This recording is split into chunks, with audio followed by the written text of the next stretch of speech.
vậy vì đồng lại hàng chơi mía cà phê mà sao mình còn là bao xa mò thằng ngày chán cứ thà cho vô món rồi nè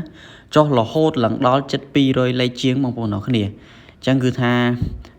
cho khăn mền tên cà phê mà sao mình nè hơi vậy để nhóm mơ khơi đồng lại hàng chơi mía nhóm cứ tha viên nơi tay bẩn to ca can lớn đợt xa ấy nè đó cái này lấy từ mơ phun xa này vô bay khang bay ở đó nè chia sẻ khang xả rọt Americ នៅដើមឆ្នាំ2026ហ្នឹងគឺធនាគារកណ្ដាលរបស់សហរដ្ឋអាមេរិកក៏ធ្វើការគ្រោងក្នុងការផ្លាស់ប្ដូរ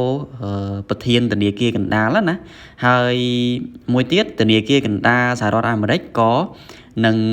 គ្រោងក្នុងការកាត់បន្ថយអត្រាការប្រាក់បន្ថែមទៀតដែរនៅក្នុងដើមឆ្នាំ2026ហ្នឹងណាចឹងខ្ញុំគិតថាតម្លៃហាងឆេងមាសគឺនៅតែបន្តការកើនឡើងអ្វីដែលសំខាន់អ្នកនរគ្នាគួរតែរកតំបន់ទិញដែលល្អដើម្បីយើង take profit យកតំបន់ដែលខ្ពស់វិញណាបាទអញ្ចឹងបើសិនជាអ្នកនរគ្នាចង់តាមដានទៅលើតម្លៃហាងឆេងមាសអន្តរជាតិបងប្អូនទាំងអស់គ្នាអាចតាក់ទងមក Telegram របស់ខ្ញុំបានបាទអរគុណ